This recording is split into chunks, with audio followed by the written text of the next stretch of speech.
Começamos o estudo do capítulo 45 do livro do Gênesis, síntese do capítulo anterior. Os irmãos de José voltam da Palestina, autorizados pelo seu pai, levando o seu irmão caçula, como exigência de José. O pai, Jacó, relutou bastante para ceder. Na mente dele, José já tinha morrido, tinha receio de que o menor, o caçulinha, o querido dele, ele não o viria mais. Já é um homem idoso, mas a insistência dos filhos consegue convencer o pai a deixar o filho partir. E eles vêm com o dinheiro para comprar mais mantimentos. Lembrem-se que já estamos no segundo ano da dura seca, que vai se procrastinar por mais 5 anos. É um período de 7 anos de seca. Anteriormente ocorreram 7 anos de abundância. E o Egito, liderado por José, soube se preparar bem nesse período de abundância para o período de carência. Eles voltam. José oferece um almoço para todos eles, alegram-se, embriagam-se até. José se comove, chora, ao ver o seu irmão caçula, que ele pensava filho do mesmo útero, irmão do mesmo útero, filho de Raquel. Raquel só teve 2 filhos, José e Benjamim. E depois ele decide submeter os irmãos a mais uma outra prova. Pediu ao seu ajudante, ao seu oficial, que enchesse os sacos de mantimentos, colocasse o dinheiro de todos eles, ou seja, ele não aceitou o dinheiro, mas pediu para colocar a sua taça no saco do seu irmão caçula. Quando eles partiram, o oficial vai ao encontro deles, intercepta-os e diz: mas espere aí, o que aconteceu? Vocês carregaram a taça do nosso grão-vizir. Não, mas meu senhor, que não é verdade. E aí ele investiga e descobre exatamente a taça. Eles ficam perplexos, voltam, e aí é aquela cena, a intervenção de um dos irmãos, pedindo por tudo que não fizesse ele, por causa do seu velho pai, que estava na Palestina, etc. Tudo aquilo que a gente estudou no encontro passado. E depois dessa intervenção, quem foi o irmão de José que ficou à frente deles e fez uma das mais belas intervenções? Judá. Judá fala, e a voz dele, a fala dele, a argumentação dele comovem profundamente José, que não aguenta mais e se dá a conhecer. E é exatamente o que vai acontecer agora, um dos capítulos mais comoventes do livro do Gênesis. Sem dúvida alguma, um homem de grande caráter, um homem bondosíssimo, misericordiosíssimo, um homem de uma capacidade de perdoar inimaginável, protótipo, imagem, tipo, figura de nosso Senhor Jesus Cristo no Antigo Testamento. Um dos capítulos, sem dúvida alguma, mais bonitos do livro do Gênesis é o que nós vamos estudar agora, capítulo 45.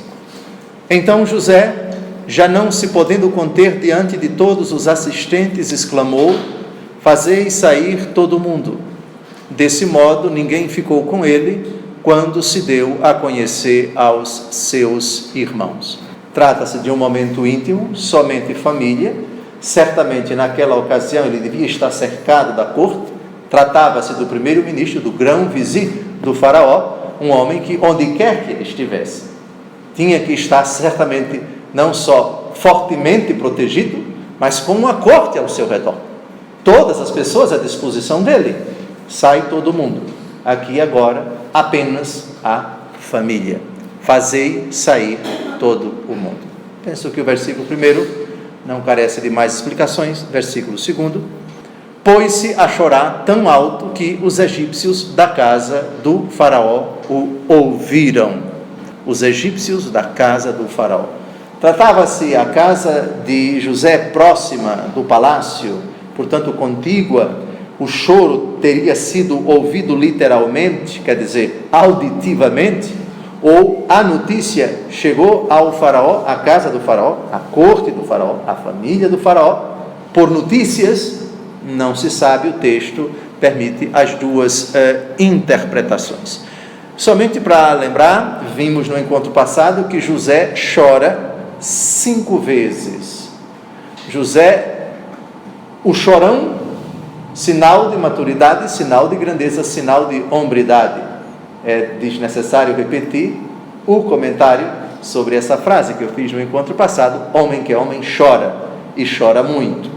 Chorar também é sinal de hombridade, de masculinidade, e sinal também de grandeza de alma. Aprendei de mim, que sou manso e humilde de coração, disse Jesus, que chorou.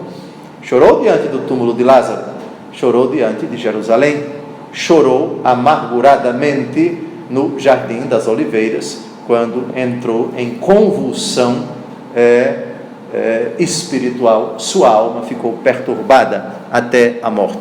É desnecessário citar os 5 versículos que narram o choro de José. E chorar alto, aqui foi o choro, foi o pranto, obviamente que não é pranto de sofrimento, é pranto de extravasamento de algo que ele já vinha carregando desde quando viu pela primeira vez os seus irmãos.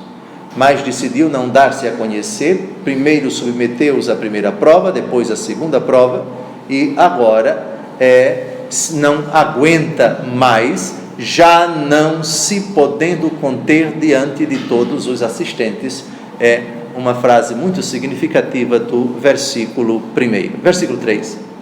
E disse aos seus irmãos: eu sou José. Meu pai vive ainda? Mas não lhe puderam responder, porque estavam pasmados de se encontrar diante dele. Eu sou José.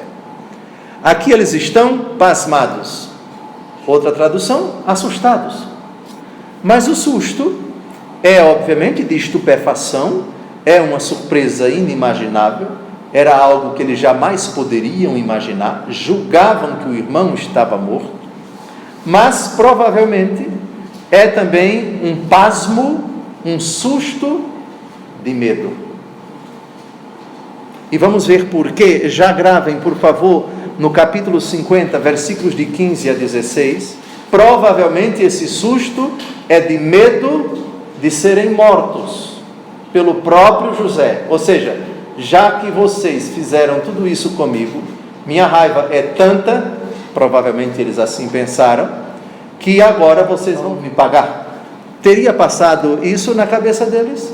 Estariam eles assustados com essa possibilidade? Parece que sim. Vejam Gênesis capítulo 50, de 15 a 16. Os irmãos de José, vendo que seu pai morrera, disseram entre si: será que José nos tomará em aversão e irá vingar-se de todo o mal que lhe fizemos? Etc. Mas vejam que isso daqui acontece 17 anos depois. Jacó ainda vai vir para o Egito, vai viver 17 anos no Egito e depois vai morrer. Então vejam, provavelmente esse receio passou pela cabeça deles durante 17 anos. Se 17 anos depois eles ainda pensam dessa forma, é muito provável que nessa hora tão comovente, nessa hora tão reveladora, esse pasmo do versículo 3 tenha tido alguma relação com esse pensamento de 17 anos depois. Mas é uma probabilidade, não podemos dizer com certeza. O texto do versículo 3 diz apenas: eles estavam pasmados. Versículo 4. Aproximai-vos, disse-lhes ele, e eles aproximaram-se. E ele disse-lhes: eu sou José, vosso irmão, que vendestes para o Egito. Somente um detalhe que aqui, quando ele determina que todos saiam, todos os assistentes saiam, provavelmente ele falava em língua egípcia. Mas agora, provavelmente está falando em língua hebraica. Até porque não temos elementos para dizer se todos eles conheciam a língua egípcia. É possível que sim, mas é também possível que não. Provavelmente aqui ele, que não esqueceu a língua hebraica, tantos anos depois, aqui provavelmente está falando em língua hebraica. Eu sou José, vosso irmão. Repare, o aproximai-vos denota exatamente isso. Além de assustados, eles não querem chegar perto do rapaz. Será que o nosso irmão está furioso e agora vai nos eliminar um por um? Aproximai-vos. Então é a estupefação, o espanto, a alegria, mas também o susto e o receio. É o primeiro ministro do Egito, é o grão-vizir do Egito, que agora descobrimos ser o nosso irmão. O espanto deve ter sido algo realmente assombroso. Versículo 5. Mas agora não vos entristeçais, nem tenhais remorsos de me ter vendido para ser conduzido aqui. É para vos conservar a vida que Deus me enviou adiante de vós. Deus me enviou. Por favor, deem uma olhada no versículo 7. Vamos adiantar só um pouquinho. Deus enviou-me adiante de vós. Deem uma olhada no versículo 8. Versículo 8.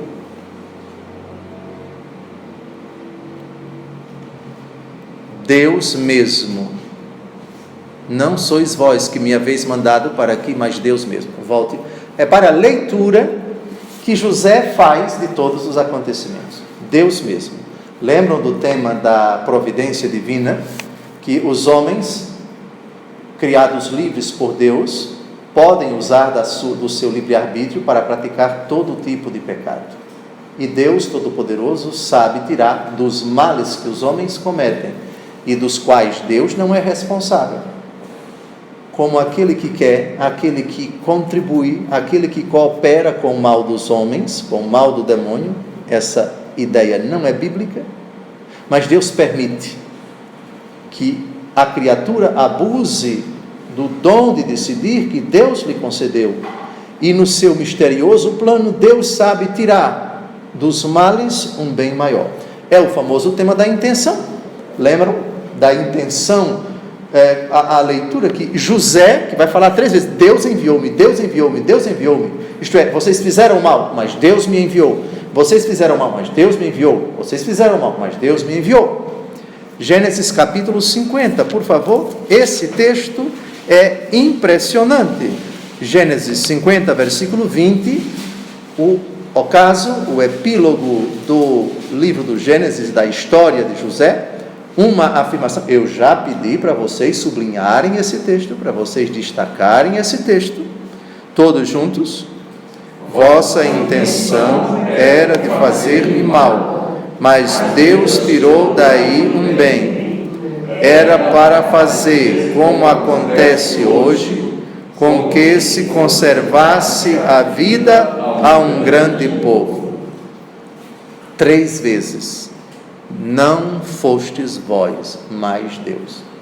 Aqui, amados, nós tocamos um tema absolutamente misterioso.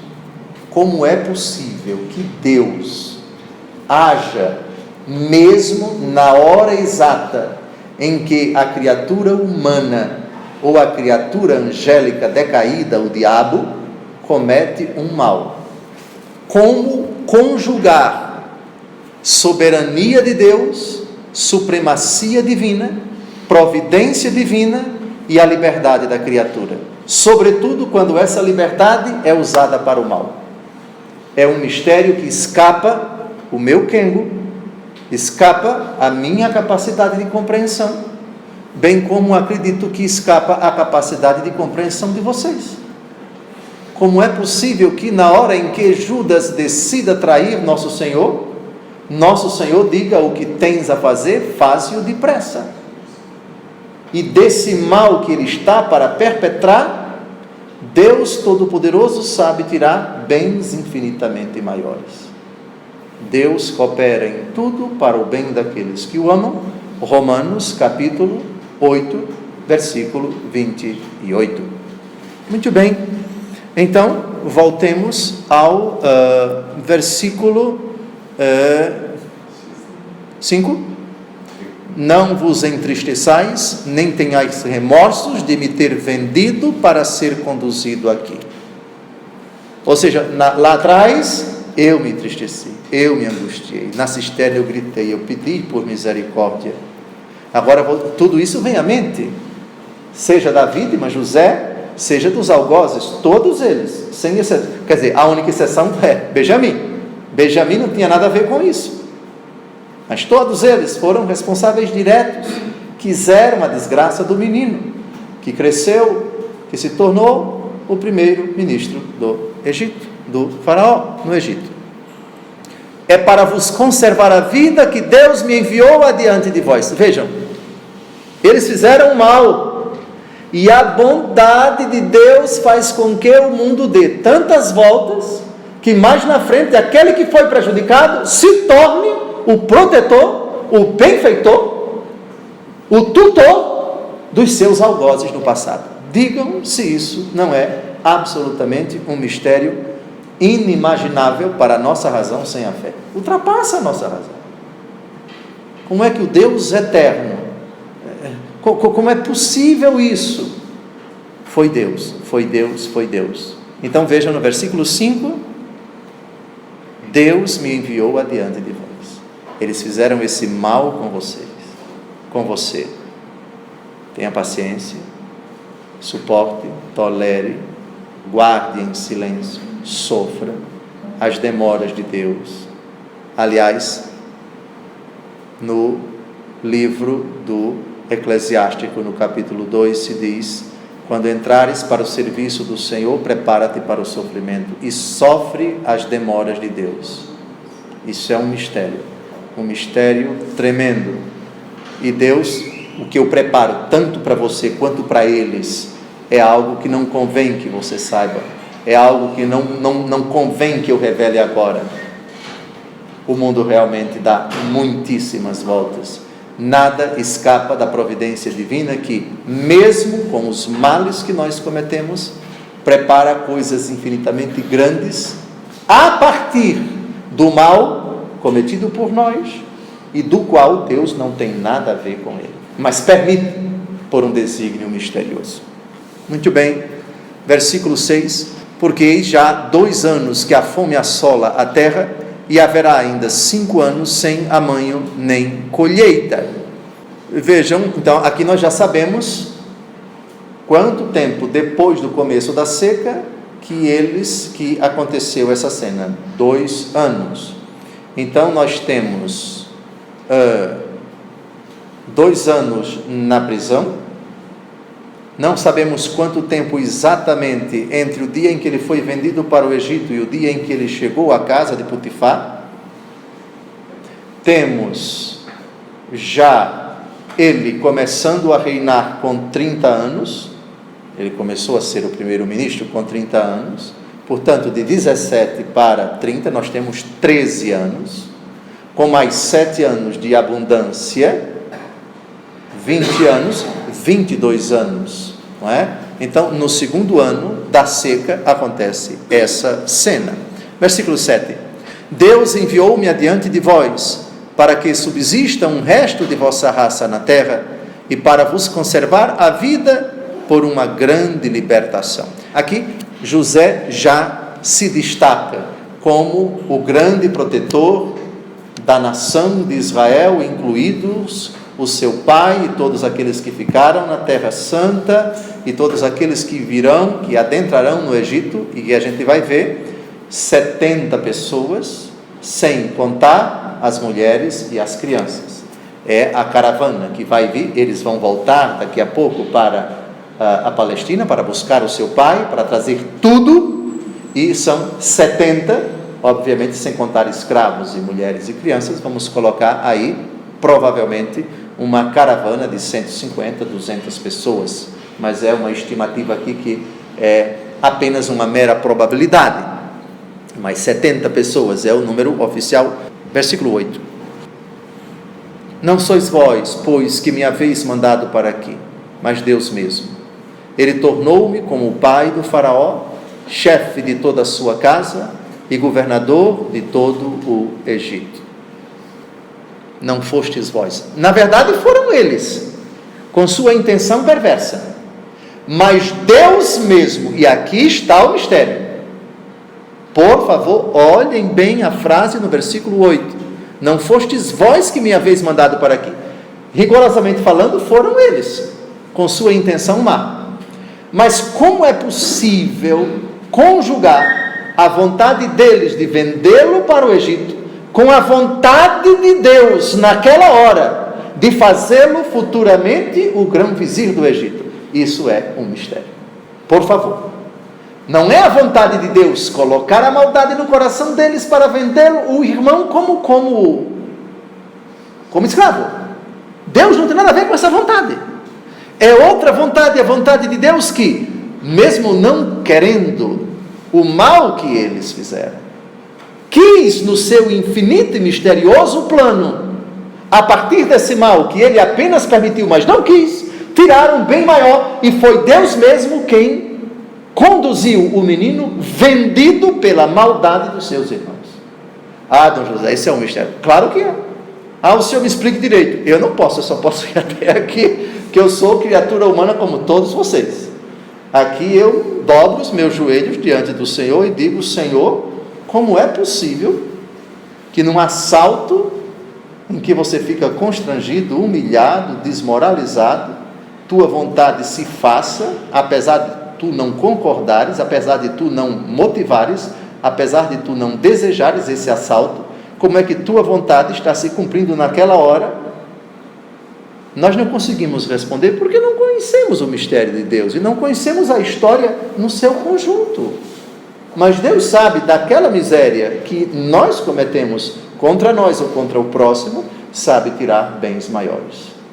Por favor, eu expliquei muito e não expliquei nada, porque não tenho acesso ao querer misterioso, abscôndito e infinito de Deus Todo-Poderoso. Mas essa é a divina providência. Avante. Frase, portanto, impressionante, essa do versículo 8. Não sois vós, mas Deus mesmo. Impressionante, impressionante. Eu fico realmente arrepiado. Vejam, ele tornou-me como o pai do faraó. Vejam que expressão curiosa. Nós sabemos que o primeiro-ministro do faraó não é a maior autoridade do Egito. A maior autoridade do Egito é o faraó. Mas por que se diz aqui como o pai do faraó? Repare a partícula comparativa. Como o pai do faraó. A explicação está no aposto que se segue. Chefe de toda a sua casa e governador de todo o Egito. Quem recebe uma responsabilidade de tutor, de curador, de protetor, de administrador, ou seja, toda a responsabilidade, todo o poder, toda a autoridade, toda a confiança daquela pessoa é entregue, é confiada àquela outra. E essa outra pessoa, ela é, por assim dizer, chamada de pai. Aliás, tem uma profecia a respeito de nosso Senhor que deve ser entendida nesse sentido. Jesus não é pai de Deus Pai, nem Jesus é nosso pai. Jesus aqui é chamado nessa profecia de Isaías. Já comecem a abrir, por favor, Isaías capítulo 9, versículo 5. Jesus é chamado de pai, não no sentido estrito da Santíssima Trindade, como se fosse a segunda pessoa da Santíssima Trindade e fosse Deus Pai. Pai, na Trindade só tem um e é a primeira pessoa, o Pai. A segunda pessoa é o Filho. Só que aqui nessa profecia, o Messias vai ser chamado de Pai no sentido de Senhor, no sentido de protetor, no sentido de Salvador, no sentido de Redentor. Isaías capítulo 9, versículo 5, todos juntos. É um texto clássico que nós lemos no tempo do Advento, porque um menino nos nasceu, um filho nos foi dado, a soberania repousa sobre os seus ombros, e ele se chama Conselheiro Admirável, Deus Forte, Pai Eterno, príncipe da paz. Então, Jesus é Pai eterno, não Pai da primeira pessoa da Santíssima Trindade, é Pai nesse sentido de Gênesis capítulo 45, versículo 8, ou seja, no mundo oriental, aquela figura que recebia a incumbência de protetor, de senhor, de salvador, de cuidador de todos, era tratado como pai. Pai do faraó, não que ele é mais autoridade que o faraó, mas é dele a responsabilidade de proteger o faraó e todo o seu séquito, e todos os seus súditos, e todo o seu reino, porque ele é o administrador. No frigir dos ovos, digamos assim, ele é quem bate o martelo em tudo, porque ele é quem providencia tudo, porque ele recebeu todos os poderes do faraó. Demos agora ainda no livro de Isaías, essa mesma imagem aparece no capítulo 22, versículo 21. A profecia contra os dois oficiais do palácio. Vamos ler aqui: aquele que exerce uma grande autoridade junto ao povo é chamado de pai. Leiamos Isaías 22, 21. Revesti-lo-ei com a tua túnica, cingi-lo-ei com teu cinto, e lhe transferirei os teus poderes. Ele será um pai para os habitantes de Jerusalém e para a casa de Judá. Pois bem, aliás, essa profecia os cristãos aplicam para nosso Senhor Jesus Cristo. Essa profecia é citada no tempo do Advento, na liturgia da igreja. Ele será como um pai. Apressai-vos em voltar para junto de meu pai, e dizei-lhe: eis o que diz o teu filho José, Deus elevou-me ao cargo de chefe de todo o Egito, vem para junto de mim sem demora. Então as palavras ele vai até ditando, ele aqui está falando na primeira pessoa, desejando que os irmãos reproduzam exatamente essa afirmação. É uma ordem, não é? Deus elevou-me ao cargo de chefe de todo o Egito. Venha embora logo, o seu lugar não é aí, eu quero ter a alegria de acolhê-lo, de lhe dar todo o conforto, como de fato ele vai dar todo o conforto, vai colocá-lo numa das partes mais férteis, mais ricas do ponto de vista da agricultura, da pecuária, no poucos quilômetros ao oriente, ao norte do delta do Nilo, aquela parte riquíssima, muito bem favorecida, seja do ponto de vista do clima. Vamos ver até que o nome daquela região significa chuva. Então era uma terra muito abençoada, não só pela proximidade do delta do Nilo. O delta do Nilo, nós sabemos que é aquela parte onde o Nilo e os seus afluentes desembocam no mar. Então uma parte muito até hoje no Egito atual, uma parte muito favorecida, muito desenvolvida também do ponto de vista da agricultura, irrigação e por aí vai. Bem, versículo 9, somente isso. Versículo 10: habitarás na terra de Gesem, bem perto de mim, com teus filhos, teus netos, tuas ovelhas, teus bois e tudo o que te pertence. O que significa Gesem? Gesem significa chuva, o que supõe que aquela região é um lugar bem irrigado. Trata-se da região oriental do delta do Nilo. Temos um mapa aí, por favor, Wellington? Pronto, aqui está. Aqui está o Egito, a península do Sinai hoje já é o Egito. Aqui está a região. Reparem que não é muito longe de Hebrom. Hebrom é mais ou menos aqui entre Berseba e Jerusalém. O velho Jacó está aqui. Muito bem. Então, eles vão se deslocar daqui e vão morar aqui nessa região. Portanto, é a região oriental do delta do Nilo. O delta do Nilo está aqui. Aqui está o Rio Nilo. E aqui ele se ramifica, por assim dizer, em vários rios que vão desbocar no mar. Então, delta, por causa da letra grega D, e a letra grega D parece triângulo. Muito bem, então se fala de delta. No Brasil nós temos o delta do Parnaíba, uma região muito bonita do estado do Piauí. Lembra muito isso. Ali está o delta do Nilo, aqui o delta, e essa é mais ou menos a região onde os hebreus vão morar. Muito bem. Essa terra de Gesem, volte para o texto, terra de Gesem, mais na frente passa a se chamar de terra de Ramsés. Ramsés foi um faraó, mas um faraó do tempo de Moisés, 430 anos depois. Ainda no livro do Gênesis, capítulo 47, versículo 11, essa região de Gesem, vejam o versículo 10, Gênesis 45, 10, terra de Gesem. Em 47, versículo 11, José instalou seu pai e seus irmãos em uma propriedade do país do Egito, na melhor parte da região, a terra de Ramsés, como o tinha ordenado o faraó. O detalhe é que Ramsés reinou, Ramsés II, o faraó do tempo de Moisés, ele reinou de 1279 a 1213 a.C. E aqui nós estamos 430 anos antes. Portanto, em 1600 e tanto, José. Na época, se chamava terra de Gesem.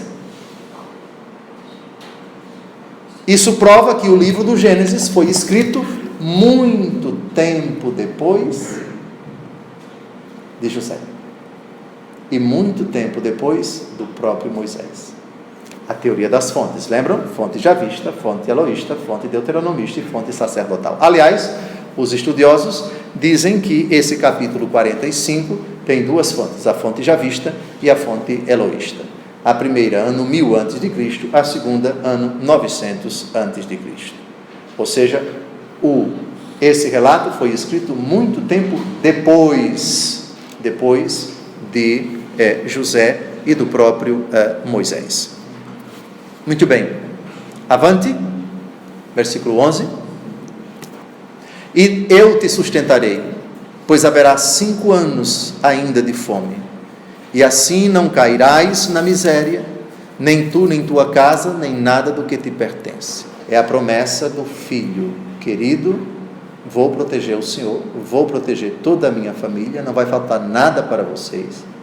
Ainda temos 5 anos. Reparem que aqui ele está revelando uma coisa que os irmãos não sabiam.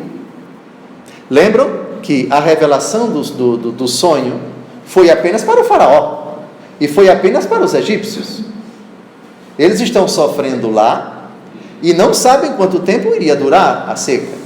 Então tem que vir embora, não somente porque eu quero que minha família fique perto de mim, mas porque se vocês ficarem lá, vão acabar morrendo. Muito bem, versículo 12: vereis com vossos olhos, e meu irmão Benjamim também, que sou bem eu quem vos fala. Ou seja, eles ainda não estão acreditando naquilo que estão vendo, naquilo que estão ouvindo. Ou seja, vocês contemplarão com os seus olhos, vocês serão testemunhas oculares daquilo que eu estou prometendo que vai se concretizar. O detalhe aqui, e meu irmão Benjamim também, mas os outros não são irmãos? Por que ele fez o destaque para Benjamim? Aliás, ele já tinha feito questão de destacar Benjamim dos demais no almoço, onde as iguarias foram mais para a porção, mais porções para Benjamim. Eles ainda não entendiam isso, mas já era uma manifestação do apreço, afinal de contas é o irmão que veio do mesmo útero, e meu irmão Benjamim também. Ao dizer meu irmão Benjamim também, é difícil dizer se ele teve uma vontade de fazer uma espécie de pirracinha, ou de fato ele estava encantado, fascinado ainda pela presença do seu irmão que acabou de chegar e ele está como que encantado. Sim, já tinha visto os outros, mas nunca, há muito tempo não tinha visto o seu irmão. É o caçula, mas destaca o seu irmão e basta. Versículo 13: contai ao meu pai as honras que recebo no Egito, e tudo o que vistes, e depois apressai-o para que ele venha para cá. Sem comentários, avante, versículo 14. Então ele jogou-se ao pescoço de seu irmão Benjamim, e pôs-se a chorar. Benjamim também chorou sobre os seus ombros. Aqui é uma comoção pura, dispensa comentários, a cena é muito tocante. Ele vai beijar todo mundo, ele vai abraçar todo mundo, ele vai acolher no seu regato, vai verter lágrimas, abraçado com todos eles. Mas o primeiro é o irmão, o primeiro é o caçulinha, o primeiro é o que ele tanto amava, sem menosprezo dos demais. Aliás, não é apenas o que veio do mesmo útero, mas é o único que não participou daquela trama para vendê-lo e para matá-lo. Primeiro para tentar matá-lo, e depois para vendê-lo. Benjamim não estava lá, estava um caçulinha, coitado, no colo do pai, amarrado pelo afeto do pai na sua casa. Mais uma vez José chora. Versículo 15: beijou em seguida a todos os seus irmãos, chorando sobre eles, e puseram-se todos a conversar com ele. Prova incontestável do seu perdão, da sua comoção, da sua felicidade, do seu afeto por todos eles. Não conteve as lágrimas, continuou a chorar.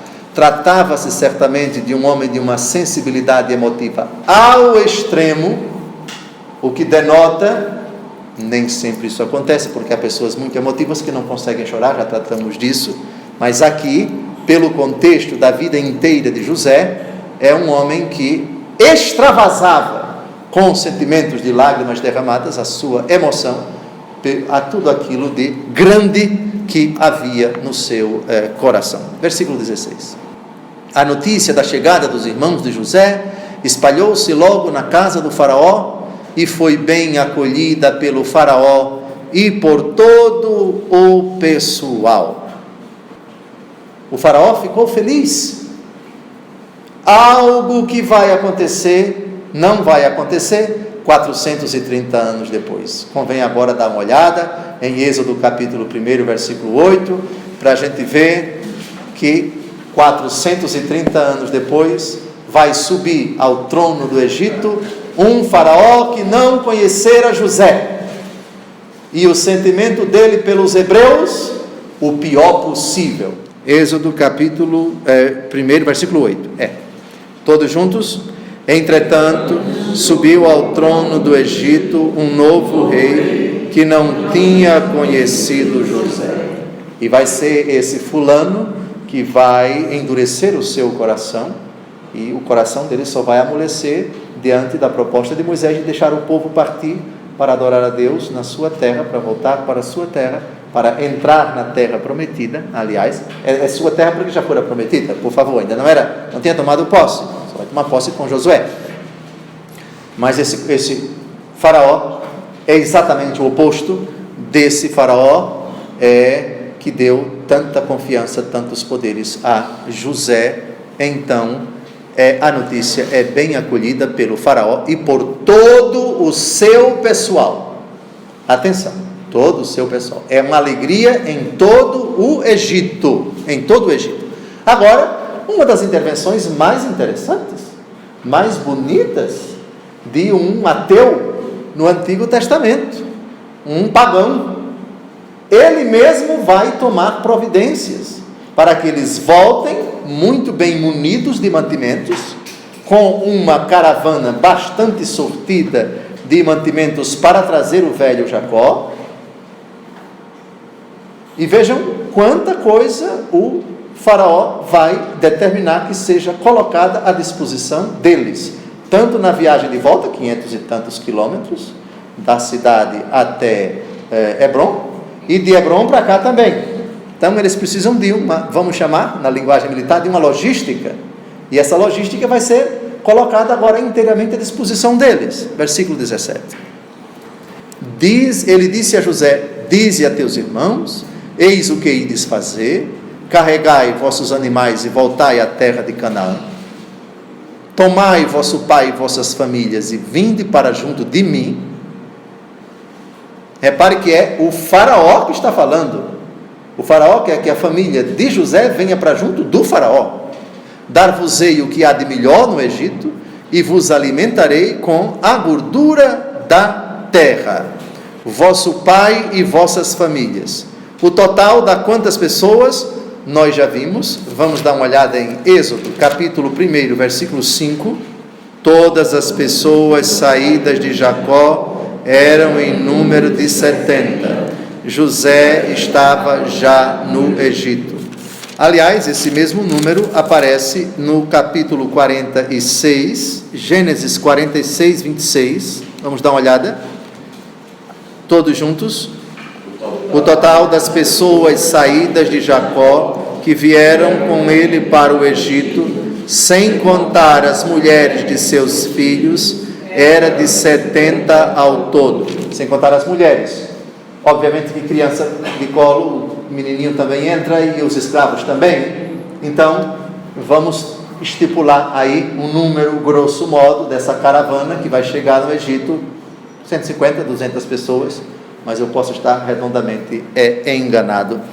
Muito bem, continuando, versículo 18, agora 19. Encarrego-te de dizer-lhes: eis o que ides dizer, tomai carros no Egito para vossos filhos e vossas mulheres, trazei vosso pai e vinde.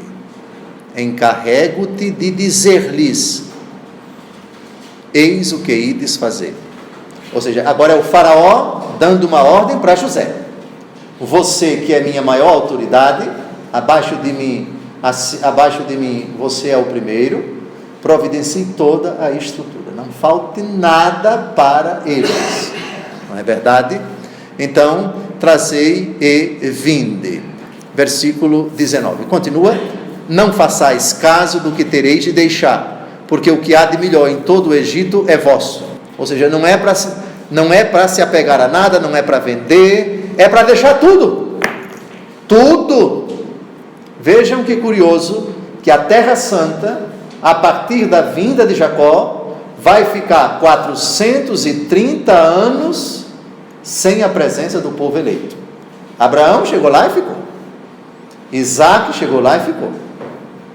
Jacó, depois de todas as vicissitudes, foi para Padã Arã, etc., voltou.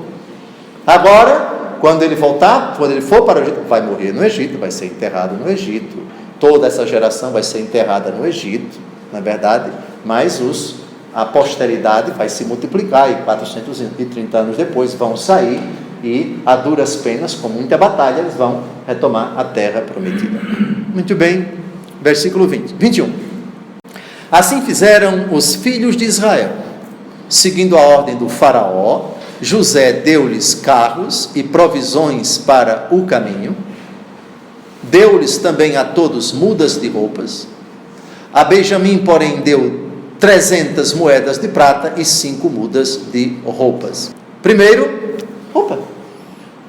Certamente ele percebeu que os seus irmãos, depois dessa viagem de 500 e tantos quilômetros, chegaram em situação física difícil, também financeira. Afinal de contas, são pessoas que vêm de muito longe e fizeram uma caminhada, uma viagem muito desgastante. Roupa nova para todo mundo. Mas aqui o caçulinha é indiscutivelmente o privilegiado, o queridinho. É o meu irmão. Se os outros são irmãos por parte de pai, mas somente por parte de mãe, Benjamim. É o predileto, é o queridinho. Este é o meu filho muito amado, em quem eu deposito toda a minha afeição. Quem foi que disse isso?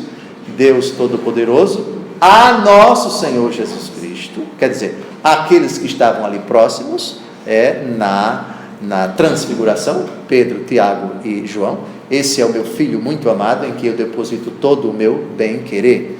né? Ouvi-o. Isso não quer dizer que nós, filhos adotivos, não somos amados. Jesus é o bem-amado por excelência, porque é amado eternamente pelo Pai, antes que viéssemos à existência, se é que se pode falar de antes em Deus. Então, Benjamim, o privilegiado, o queridinho.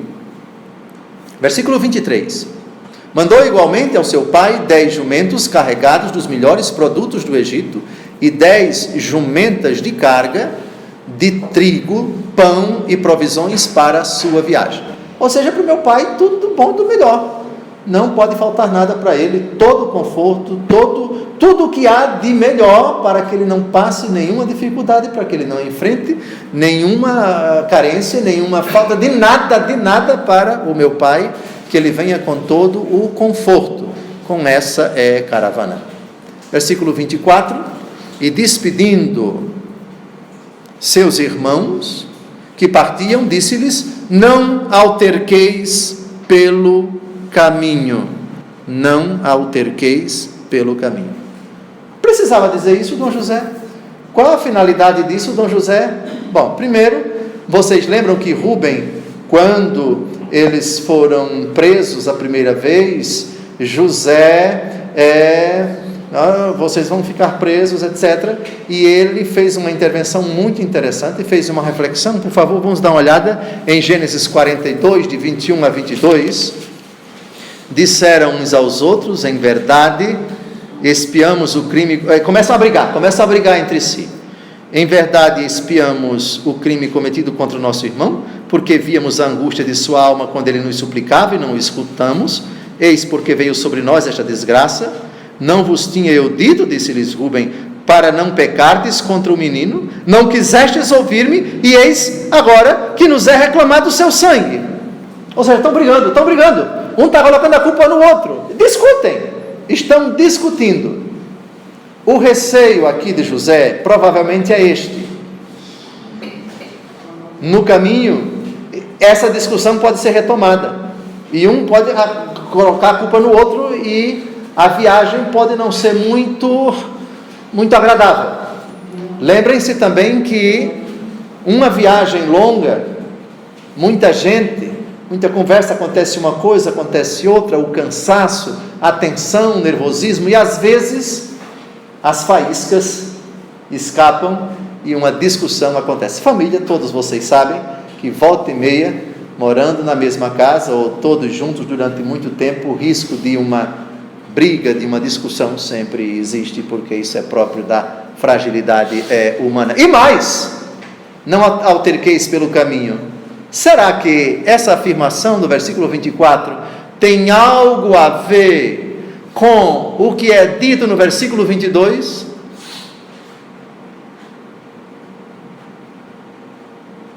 Perceberam o que está no versículo 22?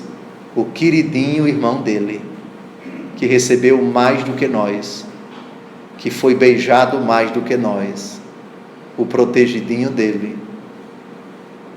Teria José intuído a possibilidade de aquele ranço que eles nutriam no passado contra si, se voltasse agora contra Benjamim? Ninguém sabe ao certo. Mas vejam que a afirmação de homem maduro, de homem que já sofreu muito por causa da perversidade humana: não alterqueis pelo caminho. Ou seja, não briguem, não discutam. É como se ele dissesse veladamente: chega de raciocinar, de fazer raciocínio, pensamentos, tergiversações, elucubrações sobre aquilo que passou. O que passou, passou, não briguem mais. E talvez a figura de Benjamim aqui implicitamente, ou seja, não mexam com o meu irmão, não hostilizem o meu irmão, quem sabe, não é? Versículo 25. Partiram do Egito e chegaram junto de Jacó, seu pai, na terra de Canaã. Essa viagem, narrada em um versículo só, lembrem-se da cidade de José, provavelmente atual Táfnis, até a cidade de Hebron, 560 quilômetros. E eles chegam e contam a notícia para o seu velho pai. Num primeiro momento, ceticismo de Jacó. Não acredita. Primeiro, A notícia de que José havia morrido, de quem foi? Quem foi que levou para Jacó a notícia de que, olha, nosso irmão morreu, aqui está a camisa melada de sangue? Que armação, que preservada, que marmotada. E agora eles vêm dizer exatamente o contrário. É óbvio que quem é trapaceado, é enganado por uma pessoa, na segunda vez já não acredita mais. Isto é, vocês mentiram para mim a primeira vez, agora eu não vou acreditar. É claro que depois ele vai acreditar quando ele sair e vir, quando ele vir a caravana e tanta coisa de boa qualidade. Contra fatos não há argumentos. Realmente isso é uma prova de que meu filho está vivo, mas isso é somente depois. Vamos agora ao versículo 26. E anunciaram-lhe a boa nova: José ainda vive. Disseram-lhe eles, e é mesmo ele quem governa todo o Egito. Mas o coração de Jacó permaneceu frio, porque não acreditava no que ouvia. É aquilo que eu disse, né? Eles enganaram o seu velho pai. O seu velho pai foi enganado. Aliás, que ironia, Jacó enganou quem? Enganou Isaac, com a ajuda de Rebeca, para roubar a primogenitura, para receber a bênção, e foi vítima do seu próprio veneno. Veja como são as coisas, né? Na velhice, Isaac foi passado para trás. Agora, na velhice, Jacó provou do mesmo veneno, porque ele que passou para trás, mentindo, enganando, perpetrando um embuste com a ajuda de sua mãe, esposa do velho Isaac, agora é vítima desse embuste e permanece frio. Mas o texto avança, versículo 27, entretanto, quando lhe disseram todas as palavras que José lhes havia dito, e viu os carros que José tinha enviado para o transportar, seu espírito se reanimou. Aqueles não eram certamente carros dos hebreus, eram carros de uma corte, eram carros de um exército, eram carros provavelmente com características do mundo egípcio. Não, isso não existe aqui nessa região. Onde meus filhos foram conseguir esses carros, e essa comida, e essas iguarias? Ele se rendeu às evidências, e aí passou a acreditar. Basta, disse ele, José meu filho vive ainda, irei e o verei antes de morrer. Aqui é o brado de alegria. Aqui ele já está realmente disposto a partir para passar o resto dos dias, quer ver o seu filho antes de morrer. Deus vai permitir isto. Ele ainda vai viver 17 anos no Egito. Só para concluir, dê uma olhada em Gênesis capítulo 47, versículo 28. Quantos anos Jacó viveu ainda no Egito? Jacó viveu ainda 17 anos no Egito. A duração de sua vida foi de 147 anos. Portanto, me digam, no dia em que Jacó decidiu partir para o Egito, qual era a idade dele? 147 menos 17. Quanto? 130 anos. Muito bem, terminamos o capítulo 45. No próximo encontro, se Deus quiser, a chegada de Jacó no Egito. E já caminhamos para o ocaso do estudo de há mais de 3 anos do livro do Gênesis.